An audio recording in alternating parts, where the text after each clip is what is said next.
bienvenue sur le bon chemin. Aujourd'hui, nous allons plonger au cœur d'un message révolutionnaire, un message qui transcende les traditions et nous invite à une introspection profonde. Nous allons explorer une vérité essentielle. Notre foi ne se mesure pas à nos restrictions alimentaires, mais à la pureté de notre relation avec Dieu et à la sincérité de notre amour envers notre prochain. Le pape François a secoué les consciences en déclarant « Mangez ce que vous voulez pendant la semaine sainte, le sacrifice n'est pas dans l'estomac mais dans le cœur ». Cette parole audacieuse est un appel à redéfinir notre compréhension du sacrifice et à recentrer notre attention sur ce qui compte vraiment. Ensemble, nous allons déchiffrer ce message puissant, comprendre pourquoi notre priorité absolue ne doit pas être ce que nous mettons dans notre assiette, mais ce que nous cultivons dans notre cœur. Premièrement, c'est quoi l'essence du véritable sacrifice, au-delà des apparences? Dans notre quête de spiritualité, il est facile de se perdre dans les rituels et les traditions. Beaucoup croient sincèrement que l'abstention de viande ou d'autres aliments est un acte de piété suffisant pour plaire à Dieu. Mais la Bible, notre guide suprême, nous révèle une vérité bien plus profonde. Dans le livre d'Ésaïe 58 versets 6 à 7, Dieu nous dévoile le véritable sens du jeûne, « Voici le jeûne auquel je prends plaisir.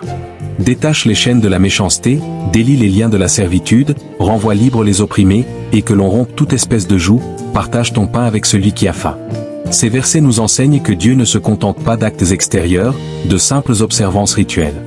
Il recherche une transformation intérieure profonde, un changement radical de notre être. Il désire un cœur nouveau, renouvelé, qui se traduit par des actions concrètes et bienveillantes envers notre prochain. Il ne s'agit pas de se priver d'aliments ou de suivre des règles formelles, mais de laisser l'amour divin nous métamorphoser. Le véritable sacrifice, celui qui plaît à Dieu, c'est l'amour en action, la compassion qui se manifeste dans nos gestes, nos paroles et nos attitudes.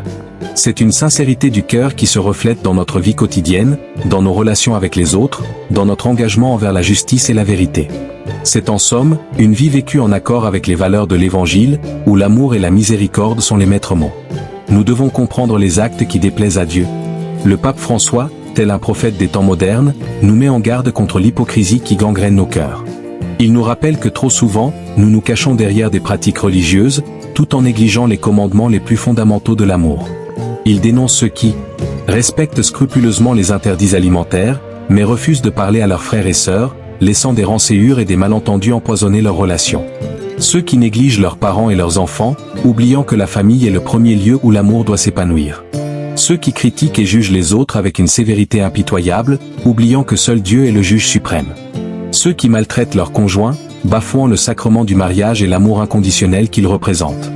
Jésus lui-même, dans Matthieu 15 verset 11, nous avertit, « Ce n'est pas ce qui entre dans la bouche qui souille l'homme, mais ce qui sort de la bouche, voilà ce qui souille l'homme. » Ces paroles percutantes nous rappellent que nos paroles et nos actions, bien plus que nos choix alimentaires, révèlent la véritable nature de notre cœur.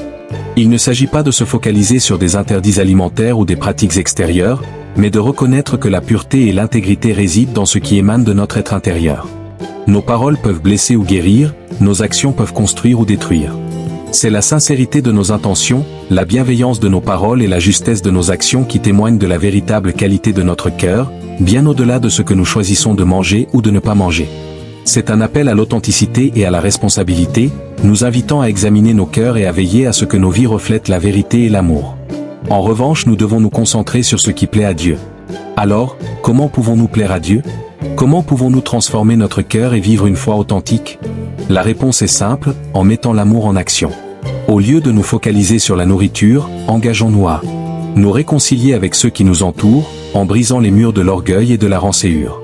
En aidant ceux qui sont dans le besoin, en partageant nos ressources et notre temps avec les plus vulnérables. En cultivant l'amour, la bienveillance et le pardon, en laissant ces vertus divines guider nos interactions. En passant du temps de qualité avec notre famille et nos proches, en leur témoignant notre amour et notre affection. Ensemble faisons cette prière. Seigneur Tout-Puissant, toi qui sondes les cœurs et connais nos pensées les plus intimes, nous venons humblement te demander de nous éclairer. Aide-nous à comprendre que le vrai sacrifice ne se trouve pas dans les apparences, mais dans la profondeur de notre amour pour toi et pour notre prochain. Apprends-nous à aimer sans condition, à pardonner sans réserve et à partager sans compter avec ceux qui croisent notre chemin. Donne-nous un cœur humble, loin de l'hypocrisie et du jugement, un cœur rempli de ton amour divin. Que notre foi ne soit pas une simple façade, mais une source de transformation intérieure, un témoignage vivant de ta grâce. Amen, amen, amen. Ce que nous mangeons n'a pas le pouvoir de nous rendre meilleurs ou pires aux yeux de Dieu. Seul notre cœur, nos intentions et nos actions comptent. Notre relation avec Dieu et avec notre prochain est le reflet de notre foi. Elle témoigne de la profondeur de notre engagement envers l'amour et la compassion. Alors, cette semaine et chaque jour de notre vie, choisissons d'aimer, de pardonner et d'aider.